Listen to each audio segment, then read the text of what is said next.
gonna start out my 10-day series on my concept of hierarchy. And just like sovereignty, which I discussed in a number of previous videos, a hierarchy has personal, social, and technological dimensions. And I'll address each of them separately in its own video, but this will be a basic introduction. So first of all, on the surface of discourse, the term hierarchy kind of has a bad name, or like, I don't know, when you say hierarchy, it's like, oh, it's probably bad. That's probably oppressive. And that's, I think, because hierarchies tend to not work properly. But so, as a reminder, the hierarchies that we have in mind here would be in place in a world where sovereignty has been established for individuals who have the right to self-realization. And I mean, there are cases where, in other contexts, people like hierarchies, like in the military or something like that. It's like, oh, it functions well or something if there's it's a tight hierarchy, chain of command. And like, we value things like discipline, and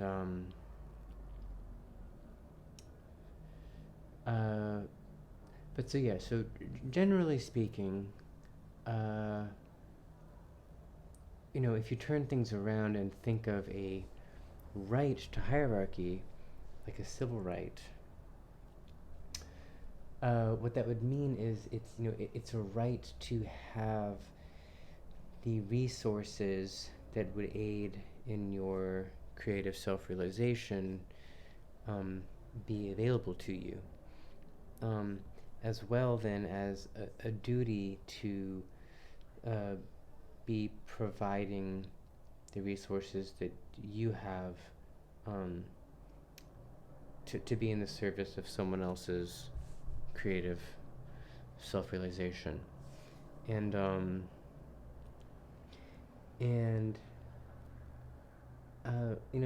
that's difficult to achieve. Maybe to step back for a second, there's this, we all are sort of aware of this irony in the world that we've been able to generate all this wealth and have all this technological progress and social progress, lots of kinds of progress, but things, like life is very, very hard for a lot of people, and the world has a logistics problem. Like a lot of problems would be solved if things just worked properly. And that's not something that is commented on as much as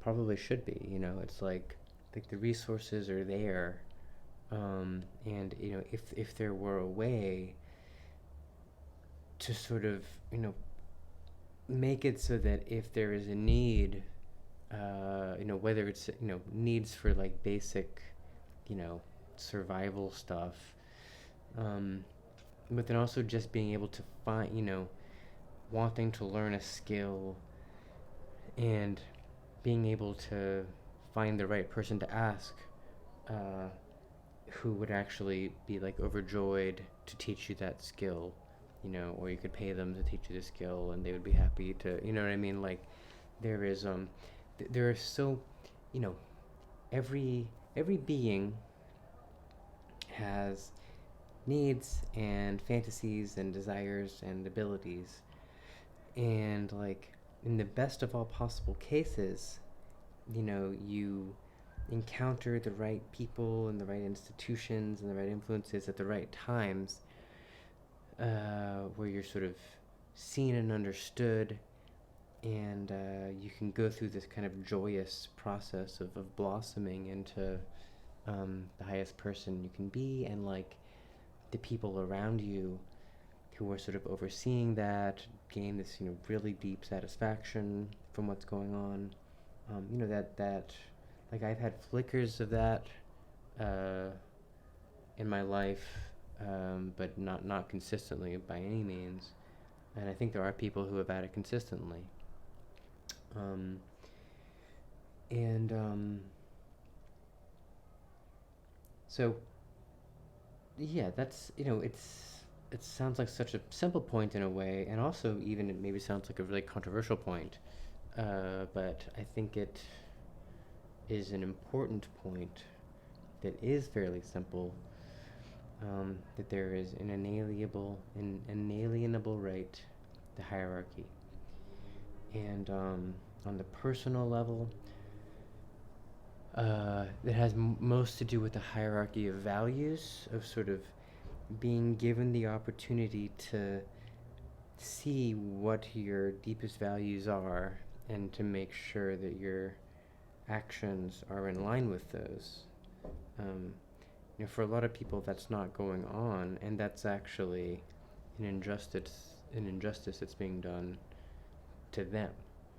I mean, you can see it as kind of a moral failure too, and to some degree for anyone it is, but a lot of people don't have the opportunity to even kind of think on these terms.